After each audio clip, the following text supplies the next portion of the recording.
Welcome to another episode of Late Night Geek, the talk show style podcast that'll have you saying, I don't care how it's spelled, I'm pronouncing it Reese's Pieces, and I'm going to die on that hill.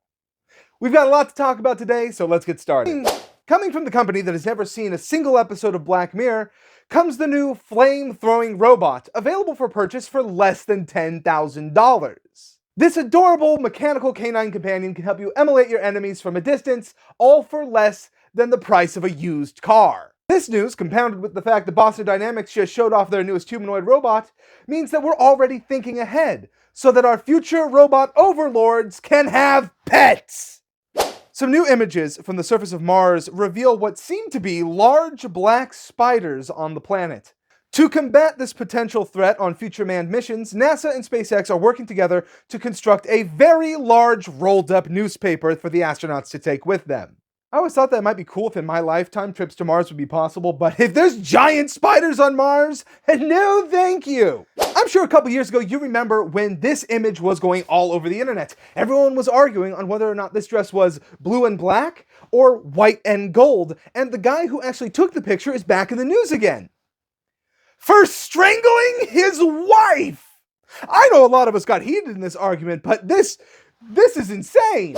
The internet is losing their minds because Home Depot is now carrying a 7-foot-tall animatronic Darth Vader with interchangeable decorations for different holidays throughout the year.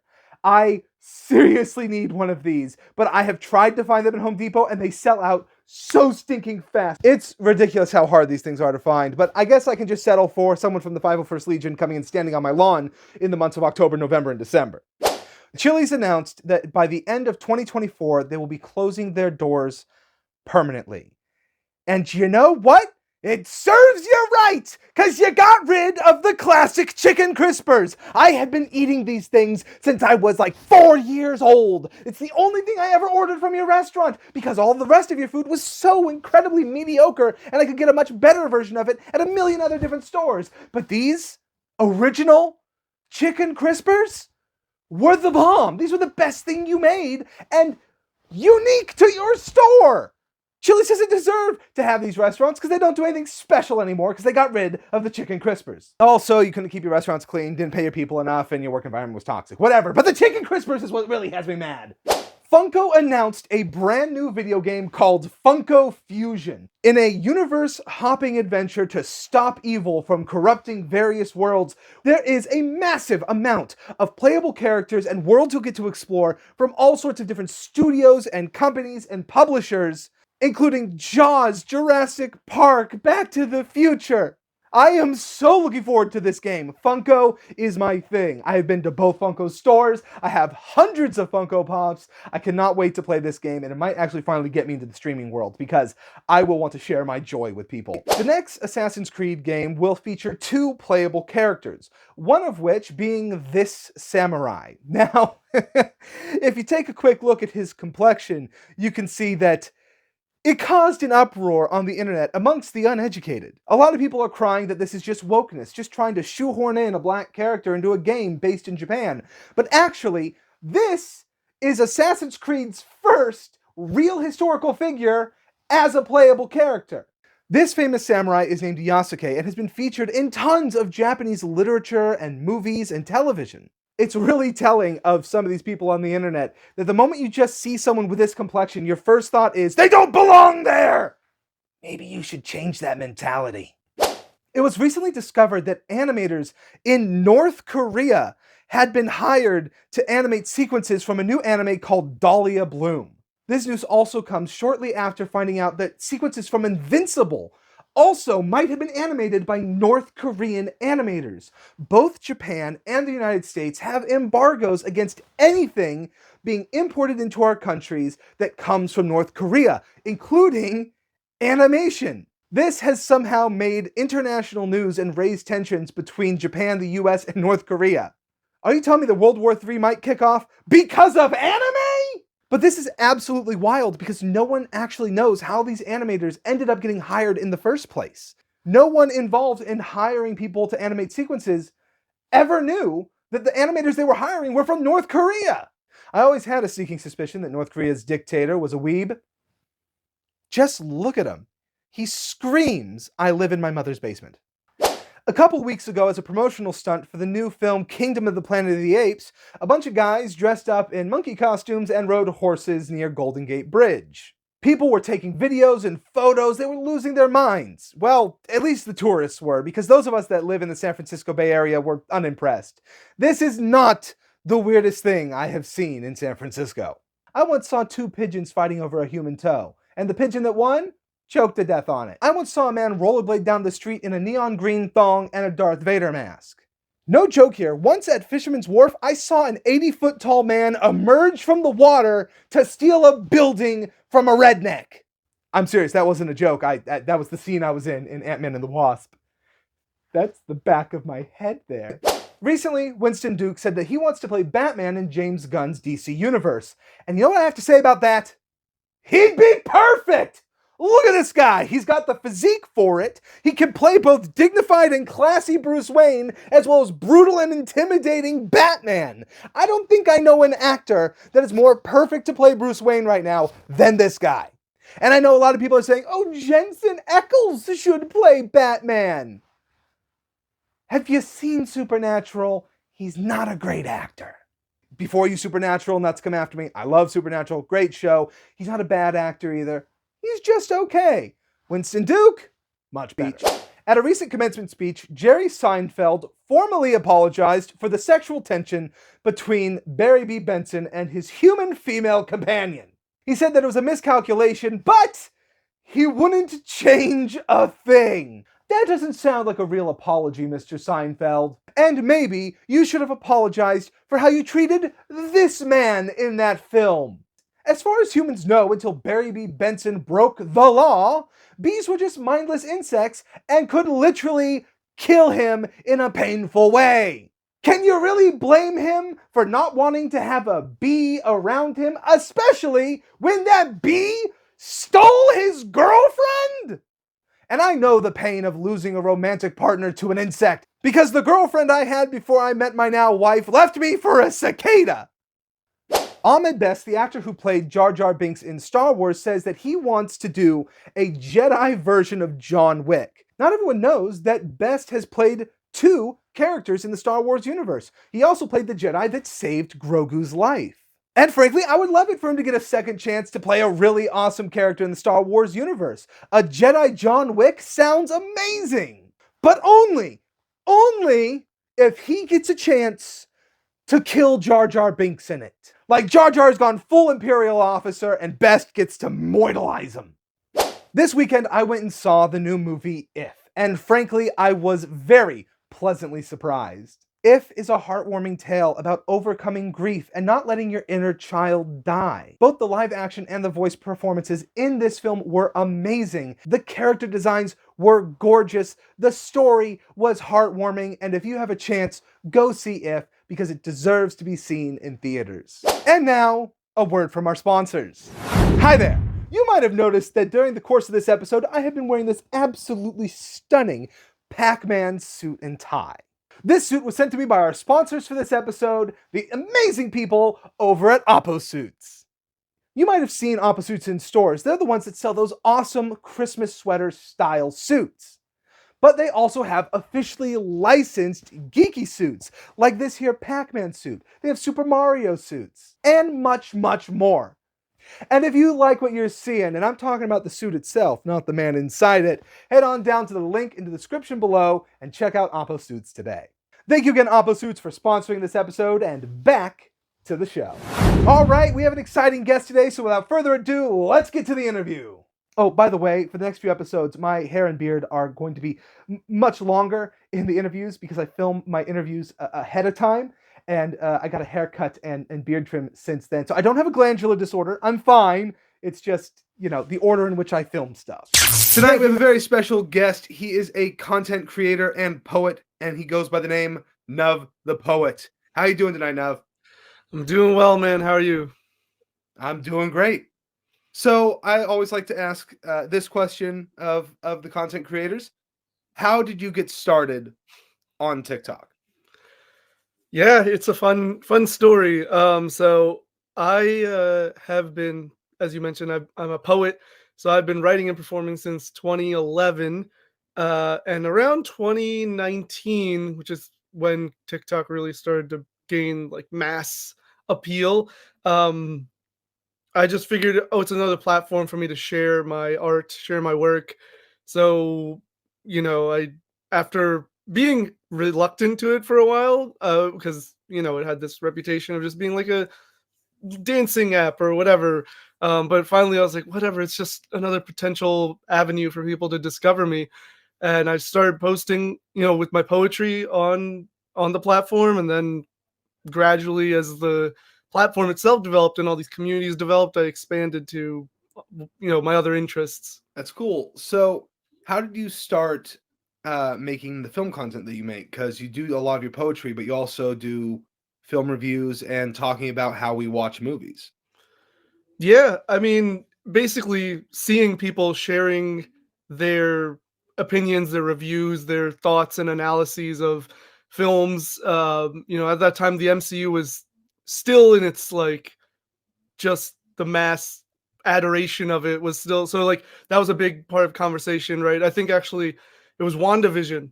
WandaVision was the big thing that was really, I think, sparked the MCU or like the Marvel community on TikTok, at least from my experiences. So I saw other people doing it, and I think way too much about film and television. It's actually what I studied in college, so I have a degree in film and television. So I think about it so much, and I saw other people sharing, and I thought, why not share my own opinions and put my thoughts out there to have discourse? Because I think that's what is my favorite thing about social media is the opportunity to share different opinions and get different perspectives on the media that we consume. Yeah, that's always been one of the greatest parts about TikTok is the ability to see this wide-ranging spectrum of opinion. And I mean that's great for some people. Other people, it seems like the moment someone disagrees with them at all, it's also given voice to a lot of people like that. And I think WandaVision was one of those shows that it it brought a lot of people together to have conversations about the MCU and television and what that medium could be, more than just action-packed explosion fests. And I think a lot of people had very strong opinions and weren't used to having other people disagree with them so strongly. And so, how do you deal with people when they have such a strong opinion that differs from yours, and they take almost more combative view? Yeah, I do my best. I'm not perfect, but I do my best to not react in the sense of like engaging in this, back and forth where we're now it devolves into just us saying the other person sucks and we know better. Um, when people come to me with what I consider legitimate or illegitimate critiques of or criticisms of what I have to say, I really do my best to approach it in a way of, well, let's focus on the topic at hand, right? And let's not get into, how you view me or, view uh, like some like perception of the person I am. And if we're having a disagreement of what this one scene means, for example, let's just focus on that, and that's my uh conversation. I usually don't even really do a back and forth with people. I don't start stitching people that have stitched me or doing that whole game. It's just not my style because my whole point of my platform is to really allow for new perspectives and for people to learn from one another.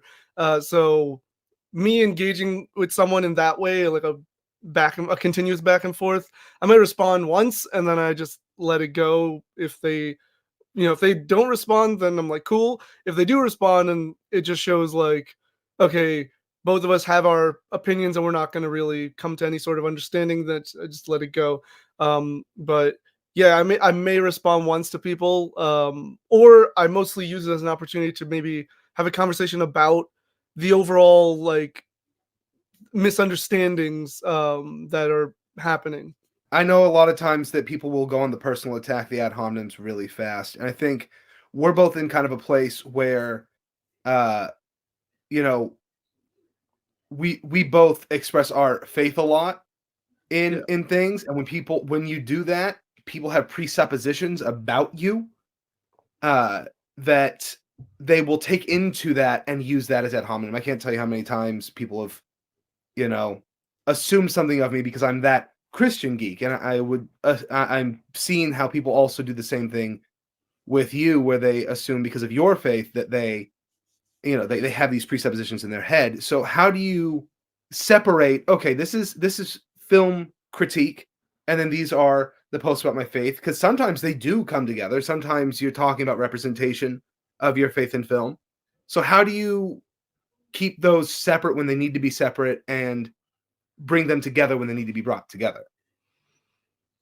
Yeah, that's a really interesting question. I think it comes down to um I like I said, I love film and television. So unless I'm explicitly talking about representation or something about my faith that somehow either parallels or exists within the media or my culture or whatever it is, for me it's about the media itself, right? It's what's the story, what are the characters, how do I feel about them? That's always where my initial focus goes to, unless I have a reason to look at these other elements. And a lot of the times, especially now, as media has become more diverse, which is awesome to see, there is more need to have those conversations. But I do think there are, at times, those are two, unrelated conversations. At times they can be connected, but I was having this conversation with my friend actually where I watched a movie and I said, I really like the representation of it,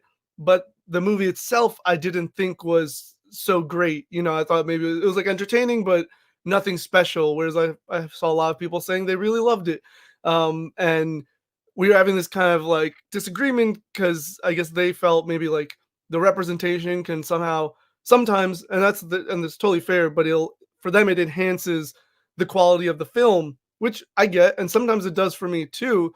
But I also do my best to like look at a film as a film first, and then kind of like add on the representation as part of it, if that makes sense. Where it's like a bonus or a hindrance to it, versus like determining that as the defining factor. So it's tricky though because you I live my faith, and so my faith, my culture, it's always gonna be in my head the same way film and television thoughts are always in my head. So there's definitely a lot of overlap, and it is interesting to navigate it because I do think there are times where they do they don't necessarily need to be intertwined when conversing about film, but there are also times where they do.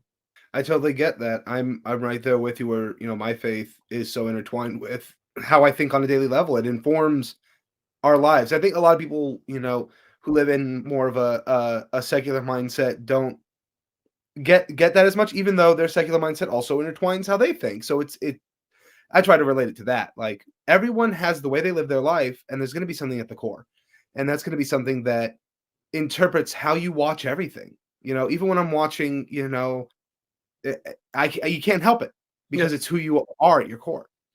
And so I also agree with what you were saying about, looking at films as a film first and then looking at representation. Sometimes I feel that when you try to build a movie around trying to represent any group of people first, rather than telling a great story and then exploring how you can represent the people within the story, that I think that's when we get those reactions from people that are like, okay, is this just being diverse just to be diverse? And I think some people, I don't exactly want to start agreeing with the people who were hating on the Little Mermaid just because she was black, but I understand some projects, maybe not the Little Mermaid project, but some projects, how people can feel like we're focusing too much on character and identity first, and then not telling great stories. Because I think that does a disservice to representation in the long run. Yeah, I don't disagree with that either. I very much understand, even though I disagree with a lot of people's feelings towards like race swapping, for example, or Yeah. just diverse characters in general. I understand the mentality. It's social media unfortunately doesn't allow for that conversation a lot of the times, because there's so much backlash towards these things that Yeah. a lot of us then feel like, well, we have to defend it, you have to protect it, and so we can't even get to that point of like, hey, I get what you're saying, but do you understand how this lack of representation that has existed for ever Yeah. um also plays a huge role into, the way things are, like the whole push for representation and diversity right now only exists because there wasn't representation and diversity over Yeah. since, Hollywood started, since film started. If that was there, we wouldn't be having this at all. It would just be, Yeah. a thing. Like it would just be, people of color, people of different sexualities and identities all the time. And it wouldn't be even this like, oh, the first ever. No, we only have firsts because we've been denied, because people of color, because other marginalized communities have been denied those opportunities in the first place. Yeah. So the frustration, I get it, but it should be directed towards the people who have historically denied us all these and them. Like, I actually wanted to do a video about this of like people who are upset are usually people from the group that has been represented most of the time, right? And Yeah. obviously all different kinds of people have all feel, but generally speaking, at least in my experience. And so I almost feel bad for them because they've been denied the opportunity to see all these different cultures and communities and identities. With when Miss Marvel came out, I mean, the response that I had seen in my own comment sections and other people's comment sections was so amazing. They're just like, I didn't know about all this culture and all this Yeah. like history and everything, and they were just so blown away and really invested and interested. And I'm just like, look at what you've been deprived of. Like it's so unfortunate that you've been deprived of experiencing all these other cultures. Like, as someone of a very minority faith, even though we're like the fifth largest in the world, we're still very small as a population. There are people who have first come across a Sikh from my videos, and they're like 50 and 60 years old, right? They've gone their whole lives never meeting or even hearing from someone who looks like me, and now they are. Like, that is, I'm used to it, but when you think about it, it's like it's so sad. It's so unfortunate that you could have been engaging with all these people of different worlds, and like we could have been sharing and exchanging ideas and thoughts and everything with each other. But certain people in power wanted to deny the people of marginalized communities these opportunities, and then the people of the majority communities access to those Yeah. communities. It's such a travesty. Yeah. And the funny thing is, I was actually going to bring up Miss Marvel because I felt like that was one of those projects that was so oriented around telling a good story to the point where I went into Miss Marvel annoyed because of how drastically it changed her powers. Not because Mm, it was, the story of a Muslim family, because I can be a comic purist sometimes, and when you yeah, change a character's power so drastically, it was starting way low in my opinion, but then it told such a great story, and the lead actress was just so great, and she was the shining gem of the Marvels, of that very mediocre film, but she made that movie watchable, and just a very talented actor that I was pleasantly surprised when I came out of it like, this was a really good show, because it yeah, just told an amazing story. yeah. And what's so good about the representation of Miss Marvel is, to your point, if you write these characters as they exist, and the way you do that is by getting people who are familiar with those communities, those backgrounds, those identities, which they did with this Miss Marvel, which they did with Black Panther, right? Then the authenticity and the diversity, it just exists, right? It's not a look at the audience moment, or, break the fourth wall, wink, wink, nudge, nudge kind of thing of like, oh, look at this thing, or like very blatant, like close-up shots or whatever they need to, whatever Hollywood has done in the past to like really highlight this is a diverse character. It's just like, no, it's just part of who they are, right? And so like in Miss Marvel's a perfect example. Like she goes to the mosque, she has these interactions with her parents that are very real, at least, coming from a South Asian background and knowing a lot of South Asians who watch the show. We all felt like this is our experience. We literally lived these moments, and so it just comes across naturally. You don't have to sit there and think, oh, how do I depict this diverse character? If you let the people of those communities write it, it will just exist. It will just happen. Oh, definitely. I think we have seen that with, like you mentioned, Black Panther and I would say Into the Spider-Verse, and Mm, it seems we're only listing comic book movies, but for me, that's majority of what I watch. yeah, But there's a way to tell these stories of these. I mean, you look at the Spider-Verse films, that cast is so diverse, you know, down they got a to, pig. you know. Huh? I said they got a pig. That's a diverse. Yeah, That's yeah, dang.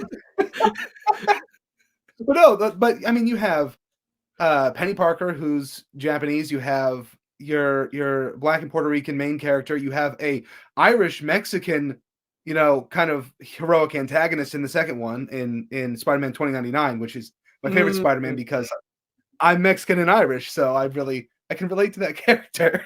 yeah, yeah, yeah, So it's you have this movie that no one's talking about like wokeness or forced diversity because they tell this amazing story and I am really excited to see, uh, you know, more diversity in films. Growing up on the Mexican side of my family, predominantly, I saw how like you know the treatment of my grandfather and even my dad because his my dad is also very fair skinned like me, uh, but just the treatment in growing up and getting to see characters that represent my background and my culture in that way and excited because I have a daughter who my wife is Pacific Islander and black. And so my daughter I hope is going to be able to grow up in a world where she sees more characters that represent her accurately too. And yeah, so it's this great thing, but I don't want to see it harmed by just doing the diversity for diversity's sake and then not telling a good story because that hurts those stories in the long run. right, And it's great because you were talking about how on social media it's hard to have these conversations because nuance kind of goes out the window.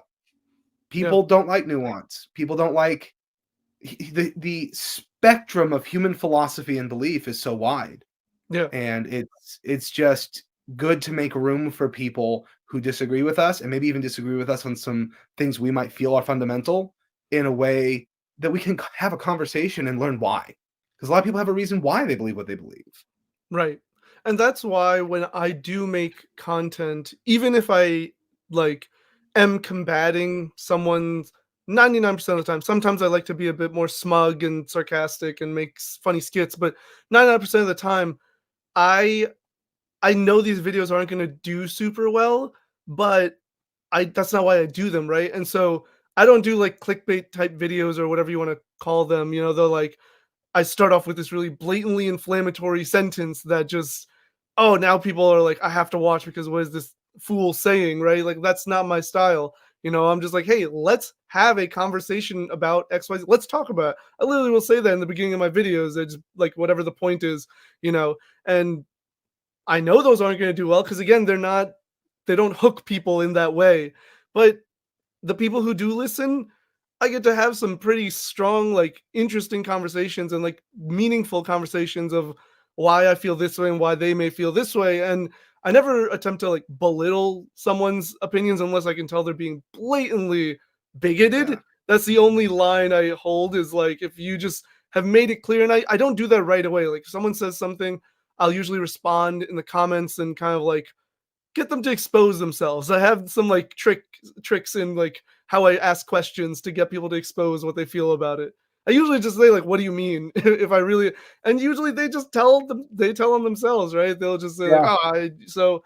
But if they have something to say, they're like, "Oh yeah, I just feel X Y Z about it." I'm like, "Oh okay." Like, I don't see it that way. I disagree, but you know, I respect yeah, that opinion, and like that's it. Sometimes it's not even about like making the other person like accept your view. It's just hearing them out and going, okay, well now that's cool. We differ.